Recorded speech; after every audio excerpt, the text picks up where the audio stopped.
যারা আমার মতো পটল খেতে একদমই পছন্দ করেন না, ভিডিওটা আসলে তাদের জন্য। হ্যালো এভরিওয়ান, আসসালামু আলাইকুম। তো আমি পটল খেতে একদমই পছন্দ করি না, তাই আমার আম্মু আমাকে অন্যভাবে একটি মজাদার রেসিপি করে আমাকে খাইয়েছে।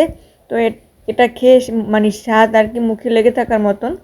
তো আমি পটলটা প্রথমে ভালো করে একটা চামচ দিয়ে উপরে হালকা করে যে খোসাটা ছাড়িয়ে নিয়েছি।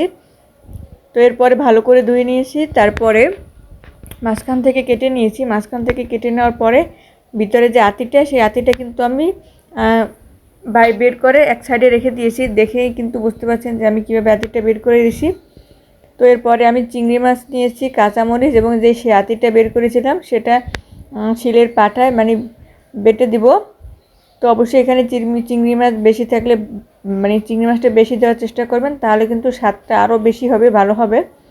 তো এরপরে আমি কিছুটা ডাল নিয়ে নেব।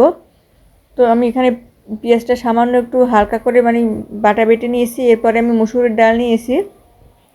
তো সবগুলো পাটা বেটে নেওয়ার পরে এখানে মরিচের গুঁড়া, হলুদের গুঁড়া এবং লবণ এবং সামান্য একটু চিনি দিয়ে এটাকে ভালো করে মেখে নেব।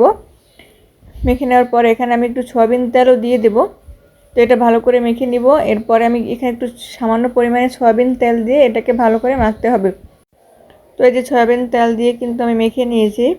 তো এরপরে যে আমি পটলের যে খোসাটা রেখেছিলাম, সেই খোসাটার মধ্যে এগুলো পুরগুলো মানে ভালো করে ভিতরে ভরে দিতে হবে। তো এরকম করে প্রত্যেকটা পুর মানে পটলের মধ্যে কিন্তু এরকম পুরগুলো ভালো করে ভরে দিয়ে এরপরে তেল গরম করে সেই তেলে এগুলো ভেজে নিব। তো অবশ্যই বাসায় আপনারা ট্রাই করবেন, যারা কখনো পটল খাননি এভাবে কিন্তু করে খেয়ে দেখবেন, স্বাদ আসলে মুখে লেগে থাকার মতন।